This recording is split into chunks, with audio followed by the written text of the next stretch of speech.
So recently, I had visited New York City, and I have some content on that for you guys coming up, so stay tuned.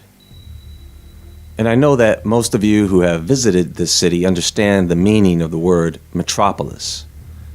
It is a very massive city. And the city is unique in its own way. There have been some major developments in that city with new high-rises and skyscrapers. It is to this day still a work in progress.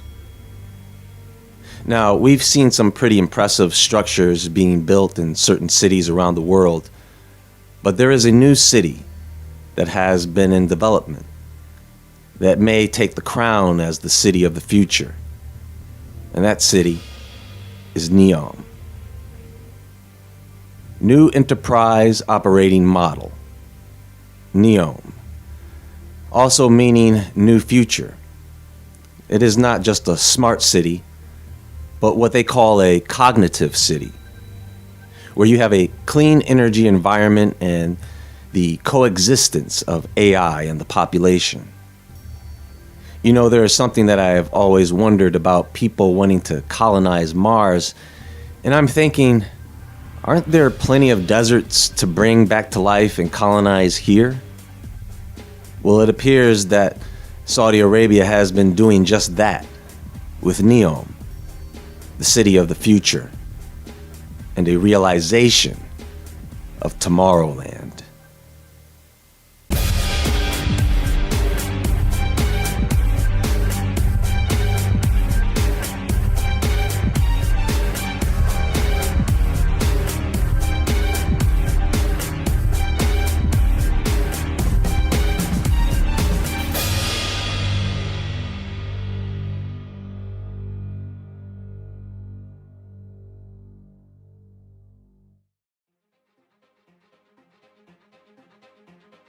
Neom is a $500 billion project of the United Kingdom of Saudi Arabia, whose government is still a monarch.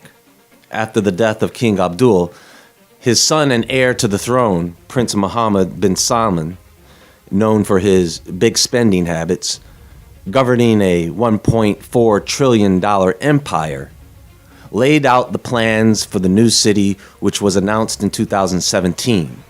And construction began in 2020. The city is located in Tabuk, Saudi Arabia, in the northwest region of the kingdom. This map shows the general area of Neom, which is over 26,500 square kilometers.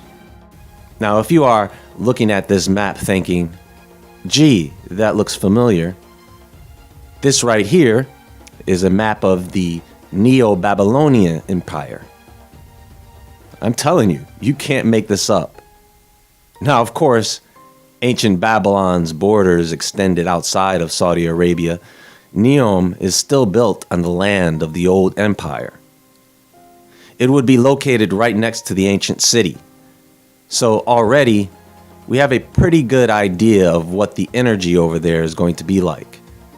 I don't think the powers and principalities have changed much in that region.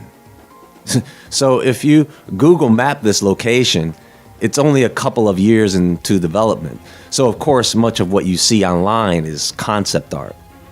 I will say that the scenery is breathtaking, as the earth is. I even appreciate the architecture and am amazed by what people can construct. It really wows me sometimes. But what makes all the difference here is, of course, the people. So first of all, what kind of rules are you going to have to abide by once you are in this city? Let me take you all over to their website because it is quite interactive and you will be able to better see what I am discussing, as I also encourage you to go take a look for yourselves. Now, there are three main regions of the city: Trojana, Oxagon, and the Line. And within those regions, you have all the main sectors of what you would need to run a self-sustaining city. So Trojana is about 50 kilometers from the Gulf of Aqaba, with varying elevations up to 2,600 meters. and it covers an area of about 60 square kilometers. Within that region, there will be a ski village, which will offer year-round skiing to be completed by 2026. There is the vault, which is quite interesting. As the main gateway into Trojana and the brain of the region, it offers bespoke experiences where reality and imagination are combined. This architectural and technology wonder is set in a valley with its own microclimate, lush greenery, water features, and transformational architecture. There will be a man-made freshwater lake, a wildlife reserve, an observatory. Now, the bow is a hidden area beneath the lake filled with galleries and spaces for events like concerts and conferences, sports. There will be a hotel, residences, all built into this structure. And last but not least, there is the ultra-luxury mansions, which will be custom designed to the owners. There will be 6 districts to the region of Trojana in the mountains of Niyom, a place where you can ski and scuba dive in the same day. They divide the months from December to March as winter season. From March to May is adventure season. From May to September is lake season, and from September to November is wellness season. The area is around 10 degrees cooler than the other regions, and its position puts it within a 4-hour flight with 40% of the world's population. And there will be a high-speed rail that will have connectivity to the next region, which is the line.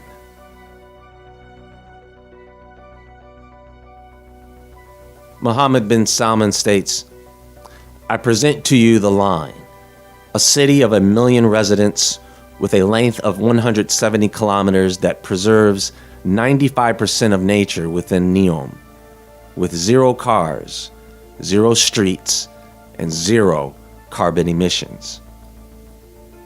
Oh, you mean like the procession street that ran straight through the city of Babylon?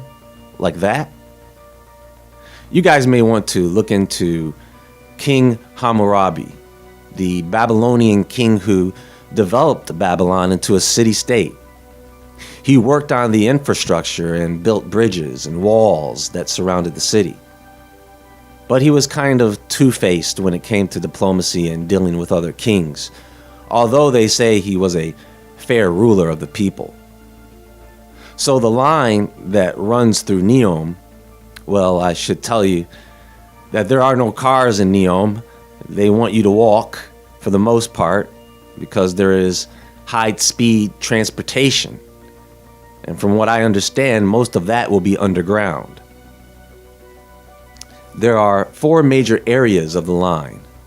The first is the coastal area. It has your beaches and nature reserve. As you move across the line, the next area is a desert coast. Okay, and if you make it walking across that, you get to walk through the mountains. Yay! And at the end, there is the upper valley that is connected to Tabuk. Apparently, to keep you from walking to death, there is an underground transport, probably a high-speed rail of some type controlled by an AI system. Excuse me, ultra-high-speed rail. And I'm sure there will be people on hoverboards and electric bikes and scooters. And I can see the idea here is to have one long strip of a city, one road with no traffic lined with shops and residences, and that way the king can parade himself down the line for all the people to come out and cheer and throw flower petals and play music and dance and give gifts. Am I lying? Isn't that what this is? Maybe it's just me. I'm sure with the topography of the land, that won't be the case. Maybe a little section of it, right? You know, the only thing stupid about this whole thing is the idea that they need to cut carbon. I mean, do they have any scientists on their team to tell them you need carbon as you want to build a lush environment? Well, maybe they just want to keep it a desert and have to load in plant life. Because if they plan on keeping the carbon levels low there, it ain't happening. Unless they're doing everything within greenhouses. But fine, whatever. I'm not too impressed with the line. How about you? Finally, below the line is Oxagon. It will be the world's largest floating structure. This is basically a floating port town. Its main purpose is for the development of the city. It's the industrial area and port, focusing on using 100% clean energy, which will also be used as the trading port with access to the Suez Canal, where there is 13% of the world's trade. By the way, everything will be connected using 5G. Yummy. You know, I wonder what the food is going to be like in Neom. Is it going to be like TV dinner style? Is it going to be like fine dining? How are they going to cook? Electric stoves? Ovens? I mean, can you burn wood? Charcoal? Probably not, right? What about gas? So what is this? They want our DNA to be plant-based? They want us to get off meat, right? And eat meat alternatives. There is no alternative to meat. There are plants and there is meat. That's it. There is no substitute for either one of those. You know, you can't make milk out of beans and nuts. It's just beans and nuts ground up with oil and water. That's not milk. That's nut juice. It's bean juice. Sounds delicious, doesn't it? Anyway, the prince has big plans for Neom, like an artificial moon. You know, because 2 moons are better than 1. I mean, what happened to not upsetting the balance of nature? Does that sound natural to you? Actually, none of it does. It's just a city. With artificial rain, with drone taxis and glow-in-the-dark beaches, robot butlers and holographic teachers. They even have plans for an artificial Jurassic Park with animatronic dinosaurs. Why? Not to mention they plan to track your every single move as part of a data collection network so the experience can be more catered to you, so they say. It's a Masonic 33 times the size of New York City, with 16 planned boroughs. A digital city powered on green energy when the Saudi main export is oil. The only reason they can do this in the first place is because of the oil. And the prince wants to get the country to move away from oil and diversify. I really would like to see how they're going to do all this and build all this with clean energy. And what about the Neom Bay Airport? You mean to tell me that they've built electric planes? Of course they haven't. So what are they talking about? This is like one giant massive Disney park. I can imagine what the cost will be to even enter into this city, because I can almost guarantee you that they are not just going to let even their own citizens just wander up in their brand new city. Looks like there are going to be many challenges ahead for the Prince, Neom, and its future. It's too bad we all can't fully enjoy and applaud such ambition. It's probably mostly because many of us are just waking up to the truth. There is more to come. Stay tuned. More places to explore. Be sure to visit woodwardentertainment.com and the Woodward Entertainment Store. You can follow me on Instagram at JAEWoodward. And until next time, whatever city you may be in, always stay awake, stay aware, stay safe, and I'll talk to you all soon.